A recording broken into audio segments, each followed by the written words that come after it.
இப்போ மறுபடியும் பார்த்தீங்க அப்படின்னா நம்ம கம்பெனியில் ஃபுல்லாக வந்து டெக்னீஷியனுக்கு சரக்கு கொடுக்குறோம், வியாபாரிகளுக்கு சரக்கு கொடுக்குறோம். ஃபுல்லாக கஸ்டமருக்கு மட்டும் இல்லை, உங்களுக்கு நூற்றுக்கணக்கான பீஸ் இருக்கும். வாஷிங் மிஷின் வேணுமா, வாஷிங் மிஷின் உங்களுக்குன்னு ஒரு ரேட் இருக்குது. 10 பீஸு 50 பீஸ். இங்கே திருச்சி மட்டும் இல்லை, உங்களுக்கு வெளியூராக இருந்தாலும் சரி ஈவோ போட்டு நம்ம அனுப்ப ஆரம்பிச்சிடுவோம்.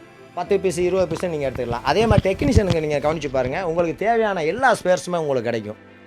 எல்லா பழைய ஒரிஜினல் ஸ்பேர்ஸ் அம்புட்டுமே செகண்ட்ஸில் உங்களுக்கு குறைந்த விலையில் கிடைக்கும். நீங்கள் எப்போவுமே நீங்கள் நம்ம நம்பரை ஸ்க்ரீனில் பார்த்துக்கிட்டு போய் அதுக்கு நீங்கள் கால் அடிச்சிட்டிங்கன்னா உடனே நாங்கள் ரெடி பண்ணி வச்சுட்டு உங்களுக்கு வாட்ஸ்அப்பில் போட்டு விட்ருவோம். ஓகே ரெடியாக இருக்குன்னு எல்லா ஸ்பேர்ஸையும் நீங்கள் எடுத்துக்கலாம். கியர் பாக்ஸ்லேருந்து எல்லாமே, வீல்லேருந்து அதுக்குரிய வயர் கிட்லேருந்து. இப்போ ஒரு வாஷிங் மிஷின் எடுத்துக்கிட்டே அப்படின்னா கேப்னெட்டு தான் முக்கியமாக போகக்கூடியதாக இருக்குது. அந்த கேப்னெட் எல்லாமே அரிக்காமல் சூப்பராக பெயிண்ட் அடித்து பக்காவாக தந்துடுவோம். உங்களுக்கு கேப்னெட்டோட போட்டால் இதோடைய தொடர்ச்சியாக வர நீங்கள் பார்த்துக்கலாம். அதே மாதிரி பேனலு, அந்த பேனலுக்குள்ள நம்மளை ஸ்க்ரீனு, வயர் கார்டு, எது வேணாலும் வாஷிங் மிஷினில் A to Z எல்லா ஸ்பேர்ஸும் செகண்ட்ஸில் வெரி சீப் அண்ட் பெஸ்ட்டாக நம்ம கம்பெனியில் கிடைக்கும்.